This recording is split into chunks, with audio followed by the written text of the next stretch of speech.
सोचे हैं आप पंचकुला के विषय, इसमें क्या कारण है, क्या क्या मांगे हैं आपकी और कब से तक सब कुछ बता दें। सर सबसे पहले तो जो मीडिया के जो कर्मचारी हैं भाई लोग, आप लोग उनका धन्यवाद है कि आप लोग यहाँ पे आए, हमारी मांग तो रख रहे।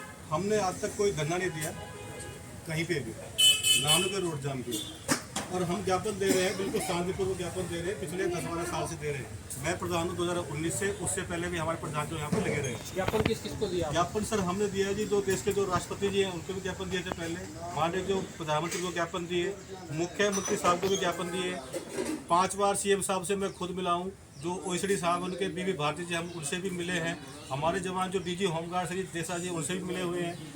लेकिन हमारी जो समस्या ये है कि जो जवान हैं हमारे, उनको हटा गया अकारण बिना किसी कारण के, और जो होमगार्ड हैं चंडीगढ़ है और पंजाब है, राजस्थान है, यूपी हो, बिहार हो, कहीं के भी हो, वहाँ जवान निकाले जाते हैं नोटिस देके। ये जवान है, इनको क्या किया कि इनको निकाला है बिना लॉ सर्टिफिकेट। ये जांच नंबर 4 है 2020 में जो की थी राज्य चौकसी ब्यूरो पंचकुला ने, जिसका नाम आजकल है ACG।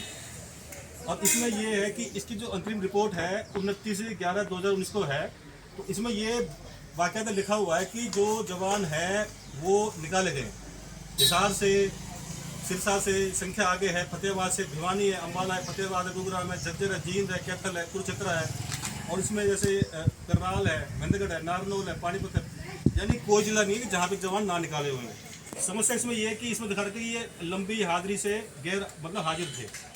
जब परेड होती थी होमगार्ड की, मान लो मैं अगर प्लेटून कमांडर हूँ या मैं सेंटर कमांडर हूँ, मैं लगा रहा हूँ हाजिर की ये 20 जवान आए हैं, और फिर मैं अपने हाथ से बताता P, बाद में उसका एक कर दिया जवान ने, और वो जवान निकाल देंगे। तो इसमें क्या है कि जांच इसकी हुई, माननीय जो अनिल जी साहब से उन्होंने जांच करवाई थी ACB से, उसमें ये पाया गया जांच नंबर 4 में कि हाँ जवानों की जो है भर्ती गलत तरीके से हुई। 2016 में ऑर्डर थे सरकार के कि भाई किसी जवान को भर्ती ना किया जाए, जो जवान पुराने हैं उनको लिया जाए। लेकिन इन्होंने क्या किया, जो होमगार्ड के जो भ्रष्टाचारी कर्मचारी हैं उनको रूल 7 मिला हुआ है, उसमें संदीप पाल उसमें है, डिप्टी सुपरिटेंडेंट है, तो और भी इसमें काफ़ी नाम है जांच नंबर 4 में। अब हम दे देंगे लिस्ट। अब होता क्या है कि पुराने को जाम ना बुला के नए जवानों को दिखा के पुराने भर्ती कर दिए। जो वो लॉन्ग रोल होती है होमगार्ड में उनको मिटा दिया गया, कहीं पर आग लगा दी गई। और इसमें जो काफ़ी कर्मचारी हैं रंगे हाथ पकड़े गए हैं विजिलेंस से।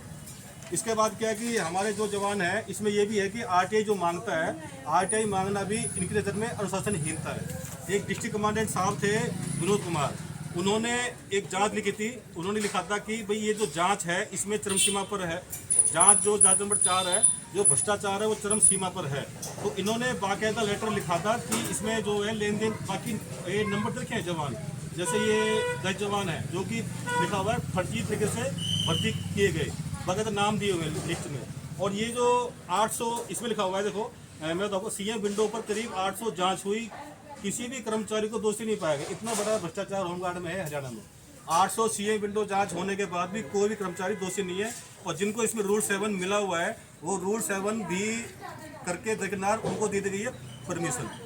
इसके बाद क्या है कि इसमें जो भी है जितने भी जवान हैं, जैसे एक भाई ने मांगी थी, पुलिस से मांगी थी कि हमारे नरेंद्र शर्मा जी हैं भूना फतेहाबाद से, तो इन्होंने दिखा था कि भाई मेरे बयान हो और मुझे पुलिस की वो दी जाए प्रोटेक्शन, ताकि मैं बयान दे सकूँ। तो इनको हरियाणा होमगार्ड विभाग ने पुलिस की नहीं दी प्रोटेक्शन, इनको बिना ही बयान लिए और इनको दोषी ठहरा दिया। इसके बाद इन्होंने रिमाइंडर डाला है जांच नंबर 4 का गृह सचिव जी को, तो इसमें भी कोई जांच नहीं है, इसमें रिमाइंडर ये मतलब डाल चुके। अब एक जांच इसमें और शिकायत हमने की थी जवानों को कि जो जितने भी जवान हैं उन पर कार्रवाई की जाए। अब होता क्या है कि ये जवान भाई, जैसे ये अपने भाई चांदीराम जी 2005 से घूम रहे हैं, 2005 से अब तक घूम रहे हैं कंटिन्यू, मतलब देखो 2025 चल रहा है, घूम रहे हैं। जवान है भाई 12 साल से भी है, 14 साल से भी है, दिखाए क्या लॉग एब्सेंट, दिखाया क्या भाई हाजिरी पर नहीं है, मतलब कुछ भी कारण बताया, जो भी खिलाफ बोलता है उसको ये डिस्चार्ज कर देते हैं बिना किसी रूल के। बाकी राज्यों में पहले बनती है कमेटी बनने के बाद उनको डिस्चार्ज किया जाता है, उनको 2 लेटर डालते हैं पहले कि भाई आप लोग ड्यूटी करना चाहते हैं, निकल चाहते हैं, बंदा भी घर जाता है, लेकिन वो कोई रूल फॉलो नहीं है। इनके घर के कानून है, भ्रष्टाचार चरम सीमा पर है, बहुत सारी वीडियो ऑडियो हैं, विजिलेंस के छापे पड़े हुए हैं, पकड़े गए रेड हैंडेड, उसमें ये शामिल है कि जवानों को पैसे का लेन देन करके 2016 के बाद तो भर्ती बहुत की गई है। जब ये जवान यहाँ पे ड्यूटी होती थी, थोड़ी बहुत सैलरी होती थी, एक दिन के 100 रुपये जिसे बोलते हैं मानदेय, आज वो हो चुका है 788। तो इन्होंने अपने भाई भतीजे में भर्ती किए। एक एसएसओ था सौरान साहब, उन्होंने खुद के बेटे को भर्ती करके अपनी कोठी पे लगवाया। जवान ऐसा कोई टाइम नहीं है, पिछले 20 साल से तो भाई साहब है और भी साथ में है जवान। हमने यहाँ बुलाए हैं तकरीबन कि हद से 2-4 जवान आओ, सभी जिलों से जवान है, एक जिलों को छोड़कर, लेकिन हमने ज़्यादा जवान है बुलाए नहीं। हमारी वित्तीय है सरकार से कि जो भी जांच है वो की जाए, जांच नंबर 4 जो इम्प्लीमेंट हो, और जांच नंबर 4 भी अधूरी है। जो डीएसपी मोहम्मद शरीफ जी हैं, उन्होंने जांच ठीक प्रकार से नहीं की, या जो उनकी जो भी टीम थी, ये जो जांच है, ये भी जांच जो है विजिलेंस जांच वो अधूरी है। ये टोटल 700 पेज की जांच है, हमें ये जांच मिली है कोर्ट के थ्रू।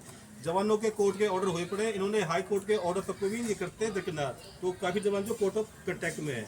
और जो जवान है बेचारे घूम रहे हैं, भटक रहे हैं, इनके 20 बच्चे हैं, परिवार है, भ्रष्टाचार चरम सीमा पर है पूरे होमगार्ड में।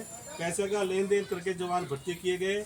हमें डेटे मिलती हैं, सीएम साहब ने भी, खट्टर साहब ने कहा था कि भर्ती कर रहे हैं, हुड्डा साहब ने कहा था भर्ती कर रहे हैं, लेकिन ये जो जवान है, चाहे हुड्डा साहब हो, चाहे खट्टर साहब हो, चाहे जो वर्तमान में है नैसिर सेठ साहब हो, लेकिन हमें सीएमओ से कोई दिक्कत नहीं है।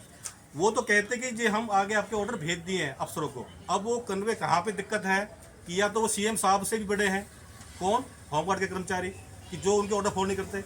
हम मिले थे बीवी भारती जी है जो सीएम साहब की ओएसडी है, उनसे मिल लिया 4 बार, तो मैं खुद मिल रहा हूँ, और 5 बार मिला हूँ सीएम साहब से। लेकिन अब तक हमें डेट दी जाती है कि आपकी जो घोषणा आप 15 अगस्त को लगाएंगे, वो 15 अगस्त भी जा चुकी है पिछले 24 की। उससे पहले भी डेट 21 में भी आई, 22 में भी आई, 23 में आई, लेकिन ये जो जवान है होमगार्ड के अब तक नहीं लगे। हमारी बस ये सरकार साहब के, अगर सीएम साहब ऑर्डर देते हैं, माननीय मुख्यमंत्री नायब सैनी साहब जी अगर वो ऑर्डर देते हैं,